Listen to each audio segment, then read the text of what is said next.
Hello friends, welcome to CEC live lectures. Dear friends, you know that in our previous session we talk on debate on nation state in comparative politics. Continuing our lecture further, today also we are going to talk on debate on nation state in comparative politics, and for this discussion on the topic we have once again with us in our studios Dr. Satish Kumar Jha. Dr. Satish Kumar Jha is Associate Professor in Department of Political Science, Aryabhatta College, University of Delhi.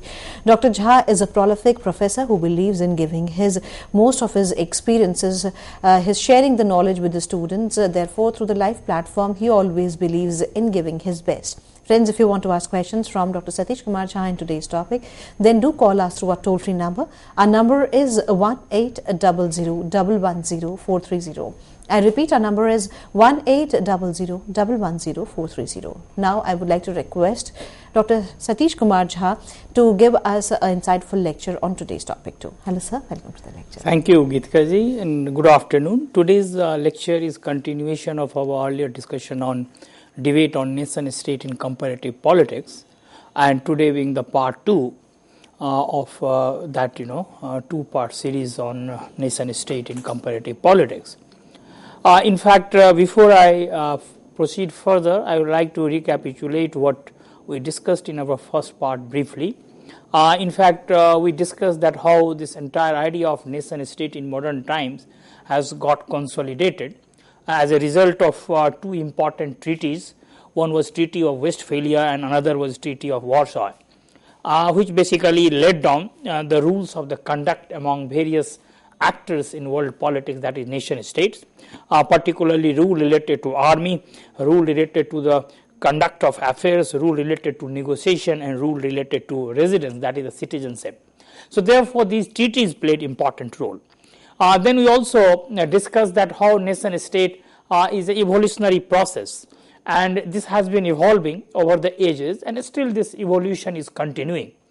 This is what we will discuss, the status of nation state in today's world, that is nationalism today. Because nationalism is one of the important connotation or one of the important attribute of nation state. So therefore, we will discuss that contemporary situation, the challenges which are staring in the face, and therefore what are the prospects of the survival of nation state, because on earlier occasions also, as I mentioned in my earlier lecture also, that there were challenges, there were interrogation, there were question marks on the future of nation state, largely on account of 2-3 developments. One was this entire the socialist or the communist internationalism. Then there was, of course, a question mark which came due to internationalism of different hues, including United Nations, and the third was, of course, then the challenges which emerged out of the new phenomenon that was the regionalization in world politics, when regional formations started taking shape, and most importantly European Union. But we have to see that how this nation state has survived all these challenges and is becoming not only important, but is equally significant in contemporary life of humanity. So therefore, these things we have to discuss, but nonetheless we cannot run away from discussing some of the challenges, and those challenges are quite serious. They appear to be quite potent. They appear to be posing a serious question mark on its entire working, functioning, and its longevity. So what are those challenges that we will also discuss in today's discussion. But this evolution part, which we touched upon in our last lecture, we saw that how nation state started evolving in modern time as a result of this Treaty of Westphalia, which I just now mentioned, and then subsequently the rise of capitalism. Because one argument is that nation state is coterminous with capitalism and the quest for capital, for national market, unification of territory, which happened in Europe after this transition took place from feudalism to capitalism. And therefore, nation states were the only a way to or only framework through which the markets got consolidated for the capitalist appropriation, capitalist production, capitalist reproduction, and that was basically the quest of the emerging bourgeoisie, that the capitalist class under capitalism. This is one argument, an argument which was basically also reiterated by Marxism, particularly Marx and Engels in his writings. This is how perhaps the Marxists come to view nation state as an ideology, and all ideologies within the classical Marxist formulation is a false consciousness, and therefore nationalism is also a false consciousness. The true consciousness is only the class consciousness. So this is how this entire thing happened. We'll basically shortly we'll be moving to some of the theories on this nationalism and nation state as well. So this evolutionary part, the treaties. The next we discuss the revolutions. That apart from treaty, how many revolutions in history have also shaped the broad contours of this nation state. And here we mentioned the French Revolution, which was perhaps the first important Westphalian model of state formation in a monolithic monolingual state in France, how it emerged in aftermath of revolution. And then we mentioned that how the second deviant model emerged in North American history when American War of Independence took place, when the colonies revolted against the British imperial rulers, and therefore United States of America set a new example of a federal state formation. A new type of nation state emerged with a concept of divided sovereignty and shared sovereignty, which militated against the entire spirit of monastic theory of sovereignty, which was basically ruling the day earlier, particularly after this French nation state came into existence. To the extent that I mentioned earlier also, that many scholars refuse to recognize United States of America as a true model of nation state because of this divided and shared concept of sovereignty. Then also we mentioned this evolutionary trajectory of nation state, that how Switzerland in Europe, the same divided and shared notion of sovereignty traveled to Europe, and the Switzerland became a home for this new model when the first federal state came into existence, when 4 linguistic groups decided to federate and a new federation came into existence. But apart from that, the settler nationalism or the nation state of a different type also emerged in Latin America, particularly the Spanish and the Portuguese colonies revolted, and it is in this context we had discussed Simon Bolivar and his entire revolution against imperial domination. This is how Latin America became famous as a settler nationalism, when basically the colonies revolted against their masters. So that was the Latin American situation. But one thing we should remember, that this entire formation of nation state in modern times has taken 3-4 trajectories, and there are 3-4 landmarks. For example, in terms of the post-colonial formation of nation state. The first, I have just mentioned the Latin America, particularly the Portuguese and the Spanish colonies revolted. In fact, another model or another landmark one can find out in the post-First World War European situation, when Poland and Hungary became independent. Right to self-determination was recognized. Many of us can recall what Wilson's 14-point talked about after Treaty of Versailles, the Paris Peace Settlement, how the right to self-determination was granted, and accordingly many new territories.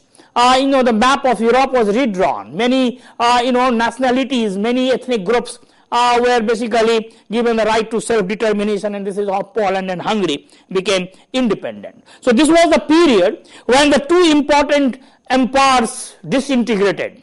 One was the Austro-Hungarian Empire, another was Ottoman Empire, having serious implications for West Asia and Europe. So therefore, this was another landmark so far as the evolution of the nation state is concerned. Then, of course, after 1945, the Second World War, we find that was another landmark when many, erstwhile colonies became independent, and they were mostly from Asia and Africa, and it is here India, Philippines, which became independent in 1947, can be cited as another major landmark in the evolution of nation state.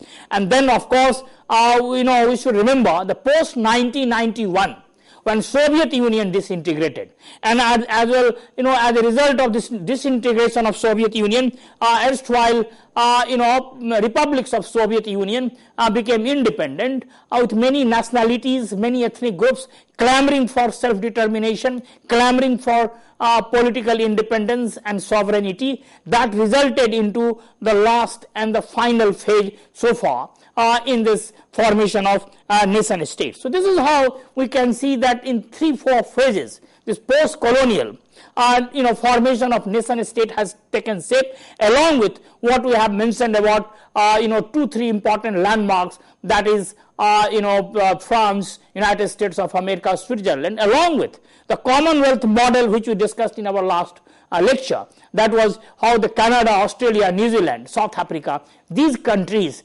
attained autonomy and independence from the domination of the imperialist power, and then how they became a part of a commonwealth or the dominion states. So this is how broadly we can say that these nation states have emerged in history. Now one thing is important to remember, that rise of nation state, many things have contributed: capitalism, the breakdown of empire, independence of colonial territories, and disintegration of large federal state, the USSR. Because one thing we should remember, that USSR, Soviet Union constitution did not recognize nation as an important component of their entire constitutional document. This nomenclature was missing. It was a union of Socialist Soviet Republic. But nonetheless, we should remember that when Soviet Union disintegrated, how this nationalism emerged as a very potent force, and that triggered a new wave of the formation of nation state. Even when Soviet Union was surviving, of course they believed in internationalism as part of the Marxist-Leninist theory. But nonetheless, you must be knowing that nationalism or the nation state, they were not totally absent from the discourse of this type of socialism. Coming to China, which also believes in the Marxist-Leninist ideology. In fact, it also talks of socialism and communism. But you must remember that how Chinese nationalism is a framework within which entire discourse of economic development, growth and progress are basically structured in China. Nationalism is a very important ideology for the nationalist, for the Chinese society. So therefore, even the socialist internationalism, which whisked away, which basically didn't think much of nationalism and nation state, ultimately had to operate within the framework of nation state. This is how we can see its significance. This is how we can understand its importance in history. And therefore, as I mentioned earlier,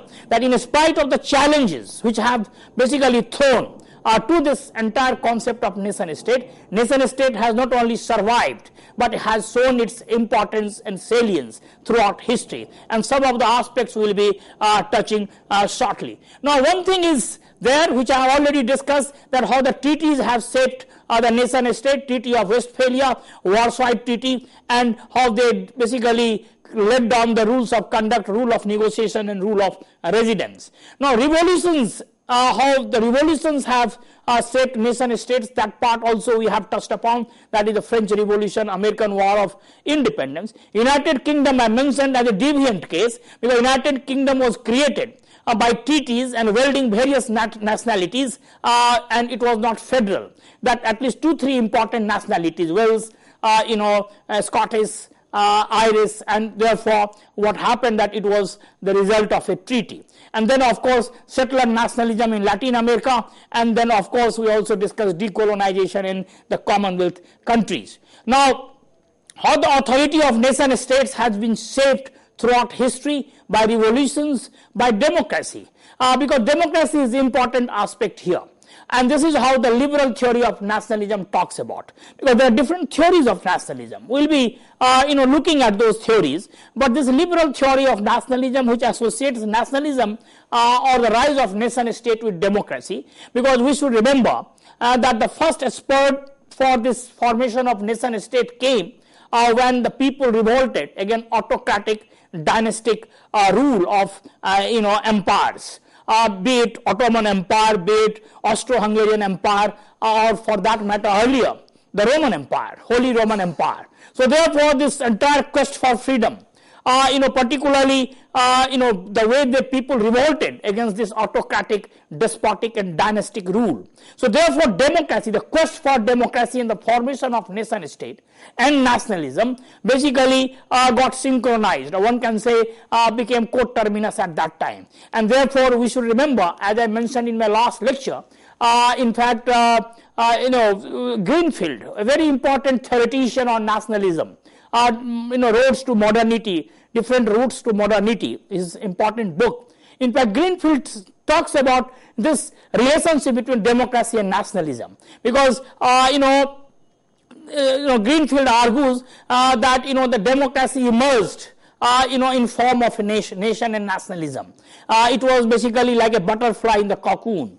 The argument which was put forth for democracy were also the similar set of arguments were for nationalism. And it is here that we should remember that Rousseau, the French philosopher, who didn't directly refer to nation and nationalism, but the way he talked of general will, the will of the people, the way he talked of popular sovereignty, basically became the foundation, or became basically the basis for entire democratic discourse in modern times. And that argument was very significant for nation and nationalism, or particularly the nation state.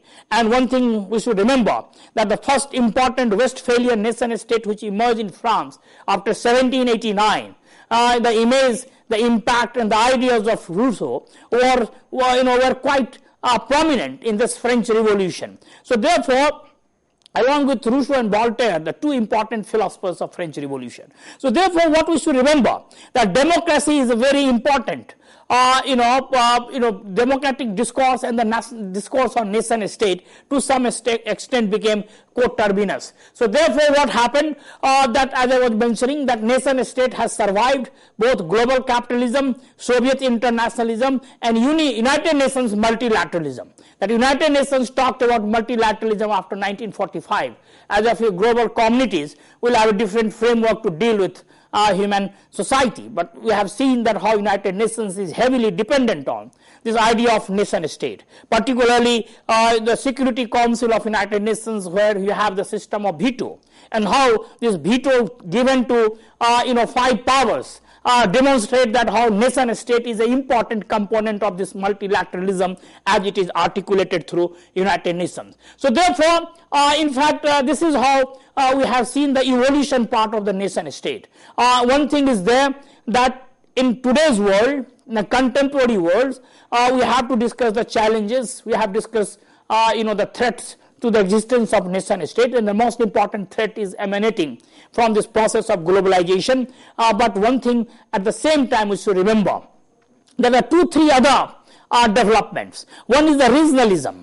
where the sovereignty of nation state is moderated, where it is basically where it is diminished, where the sovereignty of nation state, where the nation states willingly and voluntarily surrender some parts of its sovereignty and decide to regionalize their identities. And the best example is European Union.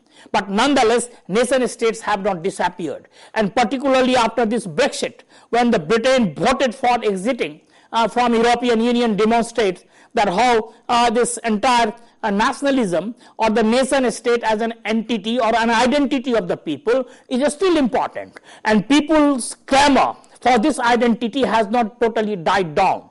Rather, in contemporary world, what is basically characterized by certain new developments, be it Trump's presidency, United States of America, or similar ultra-right nationalist upsurge in many parts of the world, again demonstrate that nationalism is becoming the cry of the day. And therefore, in fact, this regionalism of European Union sought basically emerged, but did not damage this entire existence of nation state the way perhaps Soviet internationalism and internationalism of other hues couldn't challenge this existence of nation state earlier. Now, along with this, there are certain other trends within under this process of globalization. One is, of course, rights discourse. The rights discourse, when I talk of this right discourse, means that how individual rights are considered more sacrosanct than perhaps the rights and authority of nation state. And this new discourse is also considered to be inimical to the future of nation state. So therefore, this is also part of the new challenge. Along with, there are certain other challenges which are basically put under the framework of what we call multiculturalism and other things under globalization. So this is how perhaps we have to see this entire nation state, its evolution, its multiple trajectories, its different landmarks, and the way perhaps it has become salient in contemporary time as perhaps it was earlier. Now, coming to these different theories of nationalism and nation state in comparative politics, in fact, we should remember that there are some classical writings on nationalism and nation state, and those writings have tried to basically make sense of this entire concept called nation state. Now, how to make sense of this nation state?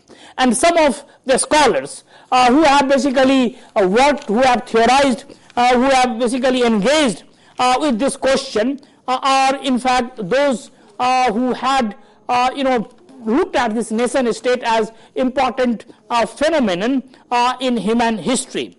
And it is here that the name of Ernest Gellner, particularly his writing Nations and Nationalism of 1983, that book becomes quite prominent. Now, what Gellner has done, that Ernest Gellner has linked nationalism to modernization, and in particular with industrialization. So therefore, he believes that nation and nationalism, they have emerged out of this modernization and industrialization in Europe, particularly after the rise of capitalism. Gellner argues that the pre-modern societies were structured by network of feudal bonds and loyalties, whereas the industrial societies promoted social mobility, competition, and so required a new source of cohesion, and that cohesion was provided by nationalism. So this is in nutshell Gellner's argument that nationalism is linked to historical development, hence it cannot be eradicated by the wishes of some people. There is another important work on the nation and nationalism or nation state is Anthony Smith. Particularly his writing The Ethnic Origin of Nation, which was published in 1986. Now what Smith does, that he challenged the link between nationalism and modernization as was done by Gellner, and he highlights the continuity between the modern nation and the pre-modern ethnic communities, what he called ethni, and therefore ethni becomes the basis for the formation of a nation state and nationalism in the opinion of Smith. In his view, it is an embedded common culture, cultural heritage, and the language, and all these things predate the achievement of statehood or the quest for national independence. Therefore, for Smith, ethnicity is the precursor of nationalism, unlike Gellner, who finds in industrialization and modernization the entire argument for the formation of nation state. Smith argues that the modern nations came into existence only when the established ethnies, as he basically refers to in his writings, were linked to the emerging doctrine of political sovereignty. So ethni existed, it predates the modern nation state, but when they got linked with the political sovereignty, this entire concept of nationalism and the nation state basically materialized. Now, this conjunction between the ethni and the political sovereignty occurred in Europe in late 18th century, according to Smith, and early 19th century in Asia and Africa, and particularly in 20th century in Asia and Africa, and in Europe in 18th century. So therefore, in his opinion, that this is how this entire rise of nation state has to be understood. But we think we should also understand here that there are 2 or 3 other arguments so far as nation and nationalism and the nation state are concerned. One is the distinction which scholars often make between cultural nationalism and political nationalism. Now, this cultural nationalism is very important theme in contemporary times as well. In fact, in India also we are familiar with this discourse on cultural nationalism. which emerged in 20th century during freedom movement, when some of the freedom some of the strands within the freedom movement talked about cultural nationalism, and it is here we are reminded of the militant nationalist movement in the first part of 20th century led by Tilak and others. So therefore, this cultural nationalism, in the opinion of many scholars, is a self-affirmation. When people have a sense of identity, it is a heightening of national pride and self-respect. Particularly the way the one can refer to Welsh nationalism in United Kingdom. Now, this type of nationalism focuses on preservation of Welsh culture and language rather than a quest for political independence. So therefore, this is something related to the identity formation. Their quest is for identity, this identity based on nationalism. But the question of political sovereignty is still not significant for this type of nationalism. Or for example, scholars refer to the black nationalism in USA today or in West Indies. So therefore, this cultural nationalism, they say, that is more or less a kind of discourse which is related to national pride, self-respect, and therefore is not always related with the quest for political sovereignty and political independence. So therefore, in fact, cultural nations and political nations, in fact, these are two important ways in which scholars have looked at this question of nation nationalism and nation state. But when we talk of cultural nationalism, there is also an argument that nation is a political community, and this example, this entire argument goes against this entire discourse, which is basically centered on this identity, national pride, self-respect, as we have seen in case of cultural nationalism. So nation as a political community, or one can say the political nationalism, the argument for political nationalism. Here the emphasis is on civic loyalty. In fact, emphasis is on political allegiance rather than on cultural identity, as we have seen in case of Welsh nationalism. And therefore, what happens that in case of this political nationalism, or one can say nation as a political community, that this entire argument is based on shared citizenship or citizenship rights. And this is a very important feature of some of the nationalism in today's world, including India, United States of America, or for that matter many other countries, which is multicultural, multi-ethnic, multilingual, and therefore there is no one ethnic identity around which this entire discourse of nation and nation state can be forged. So therefore, this nation as a political community or argument for political nationalism is as prominent today as perhaps this ethnic nationalism, which at times is referred as cultural nationalism, which I was mentioning earlier. So therefore, this political nation as a political community, many people find the clue for this entire argument in the thought and ideas of Rousseau, as I was discussing earlier, that Rousseau though didn't discuss specifically nation and nationalism, but stressed popular sovereignty and therefore the common good of society. And it was the seed from which the nationalist doctrine sprang during the French Revolution of 1789. This is perhaps the submission of many scholars so far as this nation as political community is concerned.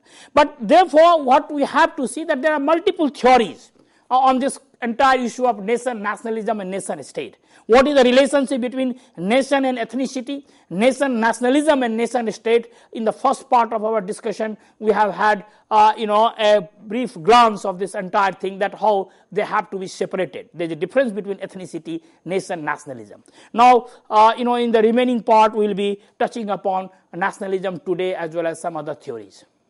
With this note, thank you, sir. Thank you so very much. And dear friends, as said by Dr. Satish Kumar Jha, that we would be covering more explanations and theories. You are required to be with us as we are back after a very short break.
Hello friends, welcome back to this session where we are discussing on debate on nation state and comparative politics, and we have with us Dr. Satish Kumar Jha in the studio. If you want to ask questions from Dr. Satish Kumar Jha on today's topic, then do call us through our toll-free number. Our number is 1800110430. Now I would like to request Dr. Satish Kumar Jha to carry the lecture forward and explain us in detail the other components of the debate on nation state politics and comparative politics. Hello sir, welcome to the lecture. Thank you. In fact, we have seen earlier that how different theories have looked at this question of the evolution and the survival of nation state in modern times. In that context, I was talking about cultural nationalism and political nationalism. So far, this political nationalism, or one can say the nation as a political community, is concerned, there are 2-3 important arguments here. Which basically deviate from, or basically doesn't agree with what the scholars who basically associate nationalism with ethnic identities and try to argue out a case for synchronization or of two boundaries, the political boundaries and cultural boundaries of nation state. So therefore, this argument that nations are essentially political, not ethnic, they are the construct, political construct. One of the important scholar or scholarly work on this issue from this point of view is by Eric Hobsbawm, particularly his 1983 writing.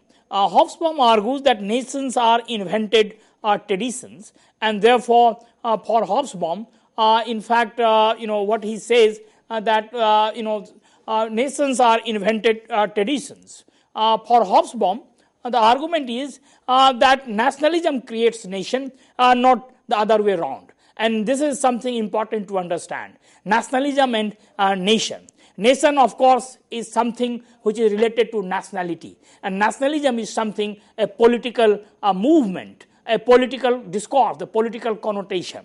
Hobsbawm argues that it is nationalism, the politics of nation, which creates nation itself. It is not the nation which creates that politics. This is something significant for India also, because in India it is often argued that nationalism came first, nation followed it, because there were no conditions conducive for the rise of nation and nationalism here. But still, the politics of nation emerged. And that politics basically created this entire discourse, entire idea of a nation here. So Hobsbawm argues that nationalism creates nation, not the other way around. Now nation, therefore, in his opinion, is an invented tradition. Not true, it is not true according to Hobsbawm that modern nations have developed out of the long established ethnic communities. Rather, Hobsbawm would argue that the belief in historical continuity and the cultural purity of a nation state is a myth. It is a myth created by nationalism itself, because nationalism creates a nation, and that myth is required for the creation of this nation through this trajectory called nationalism. Now, widespread consciousness of nationhood, according to Hobsbawm, did not develop until late 19th century, and it was essentially fashioned by national anthem, national flag, extension of primary education. So this, in nutshell, what basically Hobsbawm tries to establish, that it is a political construct, it is not the ethnic in nature. So therefore, even he goes to the extent of saying that this entire idea of national language is an absurdity, because until 19th century, majority of the people had no knowledge of written form of their language, and they spoke regional dialects and had little in common with the languages of educated elites of the society. Therefore, this concept of national language he also revises completely. Now, after Hobsbawm, there is another monumental work on this entire question of nation nationalism and nation state, and it is by a scholar called Benedict Anderson, 1983 writing, which has become folklore so far as the writings, ideas and discourse on nation state is concerned. The title is Nation as Imagined Community, and therefore he called modern nation as an artifact. Benedict Anderson attributes certain the rise of nation state and nationalism.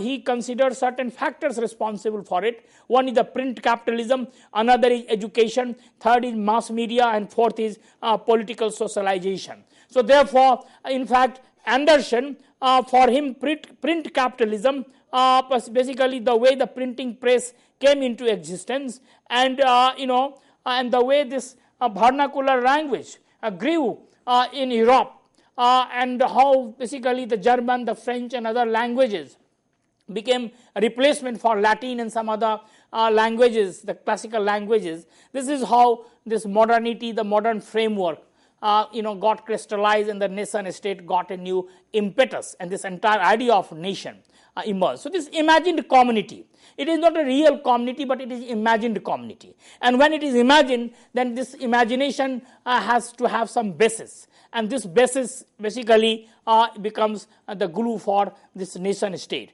And in fact, a lot of scholars even argue that when Rabindranath Tagore, another important scholar on nationalism and internationalism, because as we know that Tagore was an internationalist, and he didn't think very high of nation and nationalism.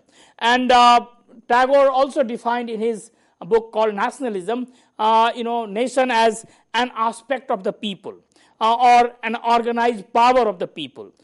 In fact, a lot of scholars have pointed out that this Benedict Anderson's definition of nation as imagined community, in fact, it is close to what Tagore had said, an aspect of people by the Tagore. So therefore, this is something about Benedict Anderson and his imagined community, a very important work so far as this nation and nationalism is concerned.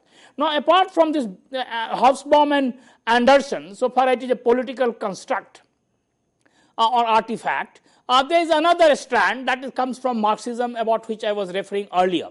Now, as I mentioned, that Marx associated rise of nation state, nationalism, and the entire concept of nation with the rise of capitalism and the growth of the bourgeoisie in modern times. And therefore, he also considered it as a part of superstructural phenomenon of social formation, and therefore, as an ideology, Marx believed that it was a false consciousness. It was ideology of the bourgeoisie, because bourgeoisie needed a unified market, a territorial unification at that time. That was perhaps the demand of nascent emerging capitalism. And therefore, what happened that this entire ideology was a tool in the hands of the bourgeoisie to basically buy the loyalty of the people, so that it could basically promote its class interests. This is how Marxism looked at nationalism. And the ideal, the future of human society, an egalitarian, democratic, human society which Marxism presented, lay in internationalism of working class solidarity, when there will be no territorial boundaries around nation states, and there will be one common international global solidarity among people based on egalitarian social order.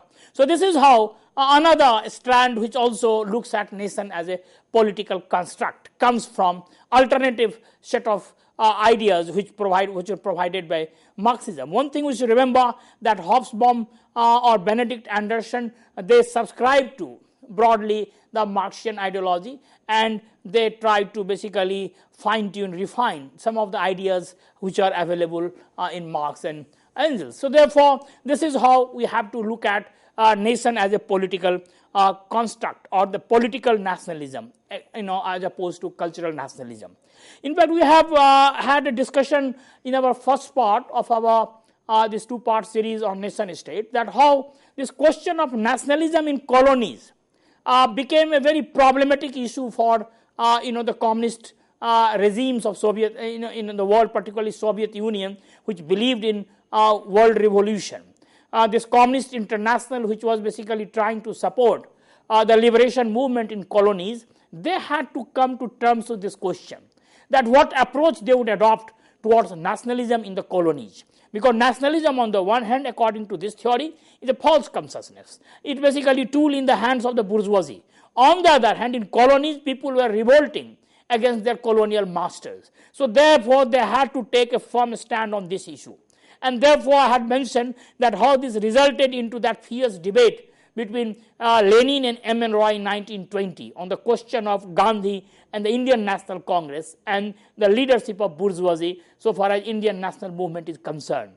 Because one opinion which was basically endorsed by Lenin was that though nationalism is basically the ideology of the bourgeoisie, but nonetheless in colonies, nationalism was playing a very positive role because it was articulating the aspirations of the people, subjugated peoples and their aspirations, and therefore we have to make a distinction between nationalism in the colonies and nationalism in advanced capitalist countries. Now, one thing is definitely there that in developing countries, political nations, that is the national identity, is influenced by unifying quest of national liberation movement. As we have seen that this debate between Lenin and M.N. Roy and otherwise also within the Communist International.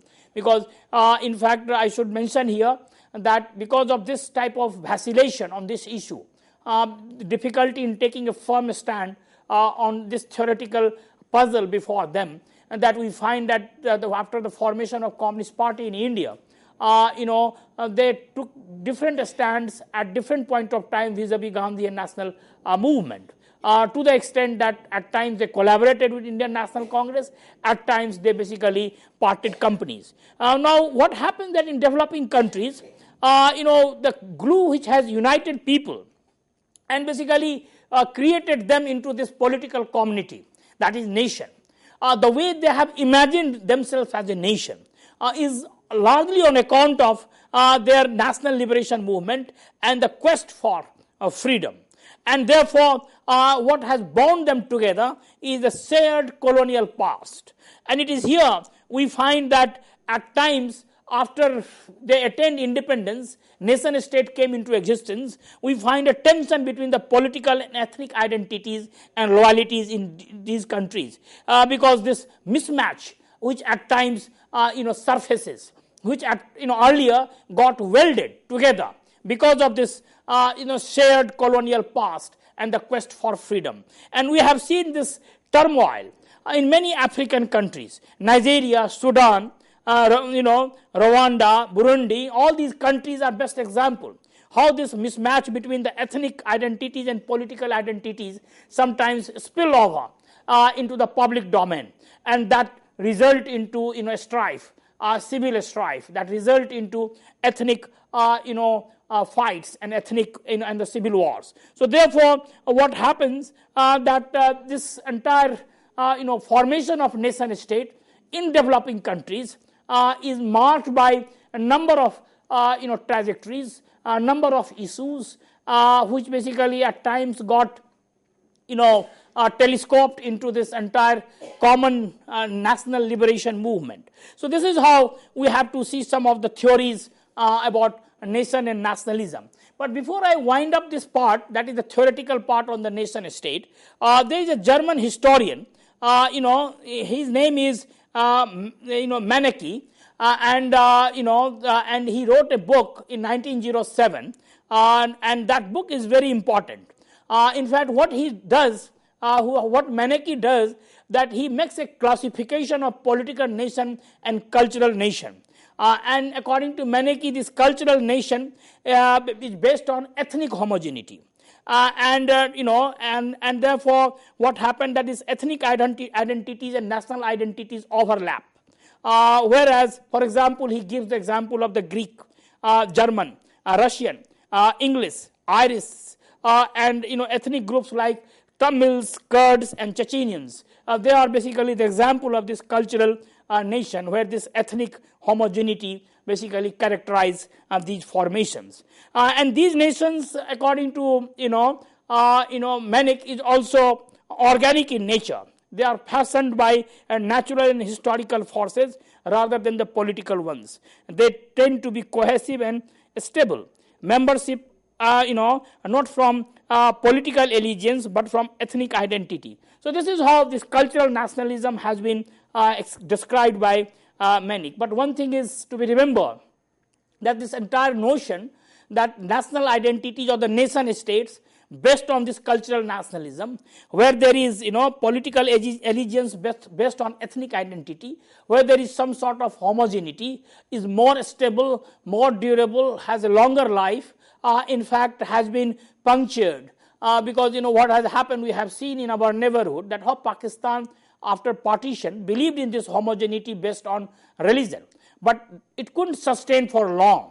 And on basis of language, they got a split in 1971 when Bangladesh, based on a linguistic nationalism, emerged. Even in today's world, we have seen that there are hardly, many states where such homogenities, ethnic homogenities prevail. Most of the states, nation states today are multicultural, multilingual, largely on account of migration and many other factors in history. So therefore, this entire argument for cultural nationalism, that in order to make nation state more stable, what is required, an ethnic glue of a nation state, is not sustainable, both in terms of historical experiences as well as theoretical argument. So this is something we should remember so far as the theories of nationalism is concerned. Now, before I move to nationalism today in the nation state, the status of nation state is contemporary world. There are different types of nationalism. One is the liberal nationalism, which basically is coterminous with what happened during this age of revolutions, when people revolted against dynastic autocratic rule of the empires, be it Ottoman Empire, Austro-Hungarian Empire, or Tsarist empire. So therefore, the argument was for freedom, argument for was democracy. So this was the period when this liberal nationalism surfaced, when the argument for democracy and argument for nation basically coincided, became coterminous. Then we have also had conservative nationalism, and this conservative nationalism basically is associated with what Disraeli's Disraeli's one nation ideal, or for that matter Bismarck and many other characters in history. Jan Alexander, when he talked of pan-Slavic nationalism, or later on what Thatcher did during the Falkland War of 1982, or Reagan when Grenada, invasion of Grenada in 1983, or what Bush did in Afghanistan, Iraq, and so on and so forth. So therefore, this entire conservative nationalism is basically seen as a nationalism based on threat. What today one can also talk of Trump, United States of America, the kind of threat perception. When nation has a sense of diffidence, and therefore what happens that the threat both from within and without, and sometimes the threat is portrayed as something coming from immigration, sometimes supranational forces, and therefore this nationalism becomes inward looking and results into military advancement. So this is how this conservative nationalism is portrayed. The next is expansionist nationalism. This is basically related to Jingoism, what happened in the interwar period in Europe, or it happens even today. And then, of course, anti-colonial nationalism, which we have discussed earlier also. Now, this, after discussing these types of nationalism, what we have to see the nationalism today. What are the trends? And this, under nationalism today, we have to see that how nation state and its future we can basically debate today. What are the challenges and what are the roads ahead left for the entire nation and nationalism? Of course, one thing is very important. 2-3 issues we have to refer here. One is this entire question of self-determination and nationalism, because today what is a nation state? Because what happens that self-determination in history is associated particularly in in context of the First World War, post-First World War, Treaty of Versailles and the Paris Peace Settlement, particularly Wilson's 14 points. What happened? The right to self-determination was recognized under the 14 points of Wilson. Post-Second World War, United Nations provided sanctity of national boundaries inherited after war, but at the same time recognized the rights of self-determination only for the colonial territories. It provided that the United Nations provided an institutional mechanism under United Nations Trusteeship Council to help people under colonial occupation to achieve independence and acquire sovereignty. But gradually a change happened with the erosion of the concept of nationalism, particularly in era of globalization. What today we find not only in one part of the globe, but entire world, we can say that there is a quest for self-determination.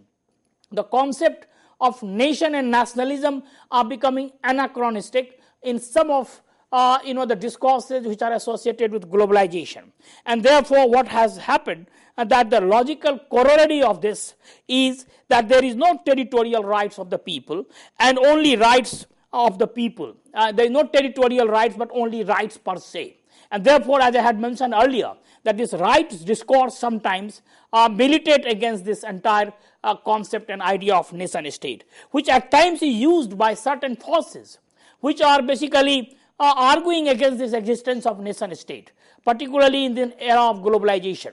They want to directly deal with the people, particularly in the third world countries, because one thing we should remember, that the first world developed, basically ensured industrialization and growth with the help of nation state. But when it comes to the development in the developing countries, they are quite uncomfortable with this concept of nation state, because they want simply the nation states to be subservient, and if not subservient, then basically an insignificant force in the lives of the people. Because one thing we should remember, after Second World War, the major resistance to the global domination of the first world came from the nation states in the third world countries, be it non-alignment, be it the formation of Group 77, or many other protest on the international stage by the nationalist leaders. So therefore this nation state was the major hurdle on the path of capitalist modernization and capitalist growth, or one can say global capitalism. Therefore what happened, that today the argument when it is put forth that every ethnic group has a right to self-determination, and therefore they can urge for, or they can move in direction of separate nationhood with sovereignty. Basically this becomes very ominous so far as the developing countries is concerned, and the impetus, as I mentioned earlier, comes from the developed world, and many developing countries, particularly the discourses, fall in this trap when they feel that the rights of the people are important. And here we should remember that nationalism and the nation state in developing countries, their future depends on a certain set of factors. Number A, that how inclusive they are, how secular in terms of non-discriminatory policies they practice, in terms of the rights of the people, how they ensure the rights and freedom of the people, along with equality and justice. Then only people can have this national loyalty or constitutional loyalty, what some scholars have pointed out. So therefore, what I am trying to argue a case that the nation state is important for ensuring development of different types, from human development index to other things. Nation state as a framework is important in context of globalization and meeting the challenges of global capital. But nonetheless, the nation state has to be vigilant, has to be alive to the challenges which are basically emanating from their own territory. That is on front of rights, on freedom, on equality and justice. Above all, it has to be inclusive. And therefore, this entire trends toward majoritarianism is another major threat to the nation state.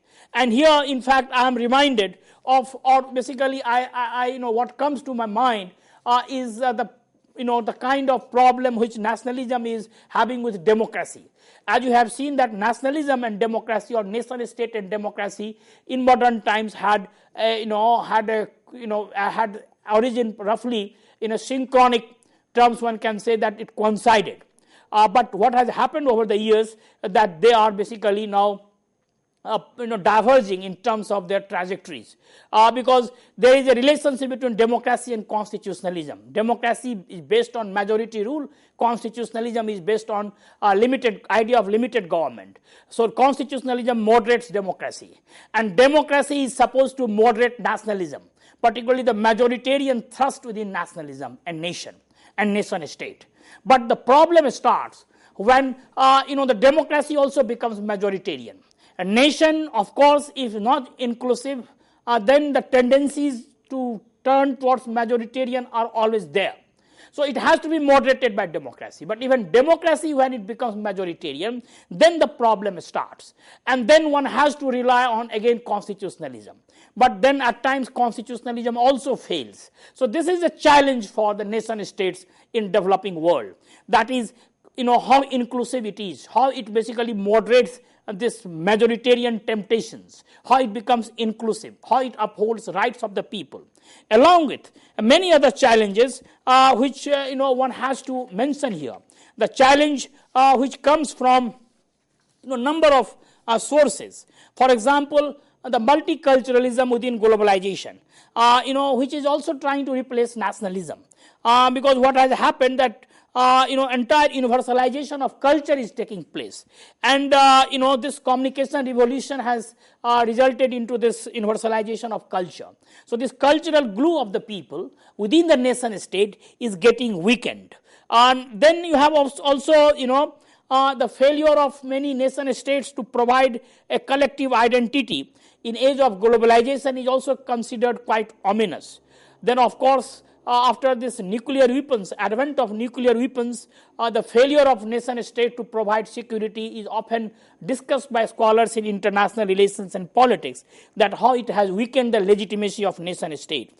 So there are a number of challenges facing the entire nation state today. But one thing is important, that nation state is still a very significant identity so far as the developing world is concerned. Even in developed world, though they talk of globalization, but one thing we should remember that they have not completely jettisoned this entire framework of nation state. So therefore, as I mentioned, that inclusive nationalism along with this doctrine of secularism, which of course sometimes comes under stress, but nonetheless is very important for survival of nation state. The challenges are also coming from terrorism, be it global or regional, religious extremism, right to self-determination, the mass poverty and deprivation which are basically spreading in the world. So these are basically some of the major challenges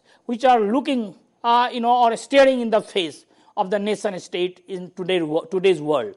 But nonetheless, these challenges have to be addressed by the nation state if really it wants to survive and continue as a collective identity of the people.